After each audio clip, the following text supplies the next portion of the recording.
حضرت سعید بن ایاس جریری رحمت اللہ تعالیٰ علیہ نے جب یہ جملے سنے نا تو وجد میں آ گئے۔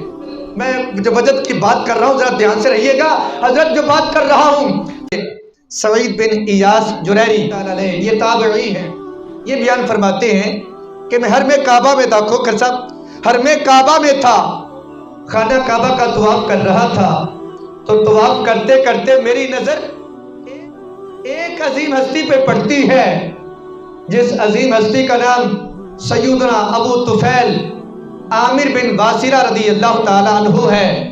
فرماتے ہیں ہم خانہ کعبہ کا طواف کر رہے تھے تو یہ مصطفیٰ جان رحمت کے پیارے صحابی یہ بیان کرتے ہیں ما بقیہ احد رعا رسول اللہ صلی اللہ تعالیٰ علیہ وسلم غیری، یہ جملہ بول رہے طواف کعبہ کرتے کرتے، فرماتے ہیں اب اس روئے زمین کے اندر کوئی بھی بندہ ایسا نہیں ہے میرے علاوہ جس نے مصطفیٰ کا مکھڑا دیکھا ہو، مطلب میں آخری بندہ ہوں جو اس کائنات کے اندر روئے زمین کے اوپر چل رہا ہوں جس نے حضور کو دیکھا تھا۔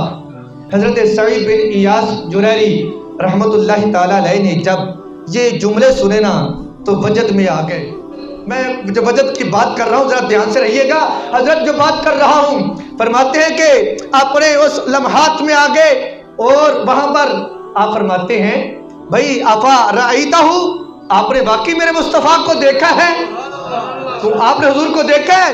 ایک بڑی ایک دیدنی سی حالت تھی کہ آج میں اس ہستی کی زیارت کر رہا ہوں جس ہستی نے اپنی آنکھوں سے میرے مصطفیٰ کا چہرہ دیکھا ہے۔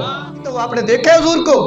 فرمایا ہاں میں نے حضور کو دیکھا ہے۔ فرمایا پھر بتاؤ کیف کان صفاتہ، میرے حضور کی صفات کیسی تھی؟ مجھے ذرا حضور کا تذکرہ کر کے تو سناؤ نا، حضور کا رخ انور کیسا تھا، میرے مصطفیٰ کی چال کیسی تھی، حضور کی وہ جسم اطہر سے پسینے کی خوشبو کیسی تھی۔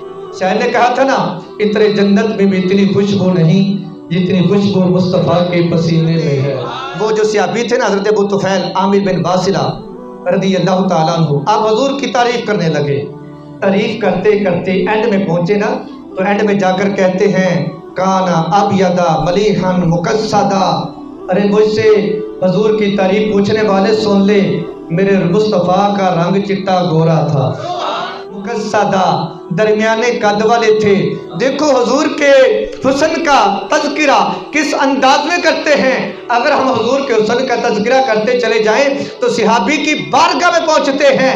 حضرت حسان بن ثابت کہتے ہیں وَأَحْسَنُ مِنْكَ لَمْ تَرَ قَطُّ عَيْنِي وَأَجْمَلُ مِنْكَ لَمْ تَلِدِ النِّسَاءُ خُلِقْتَ مُبَرَّأً مِنْ كُلِّ عَيْبٍ كَأَنَّكَ قَدْ خُلِقْتَ كَمَا تَشَاءُ۔ حضرت حسان بن ثابت کہتے ہیں سونا رب نے تمہیں سونا اتنا بنایا ہے، میری آنکھوں نے تمہارے جیسا سونا دیکھا ہی نہیں ہے۔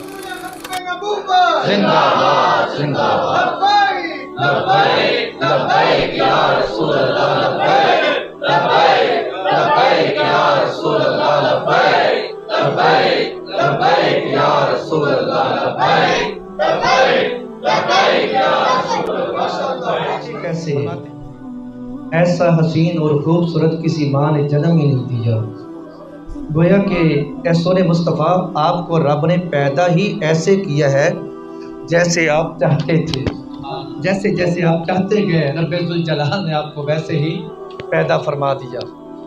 تو حضرات محترم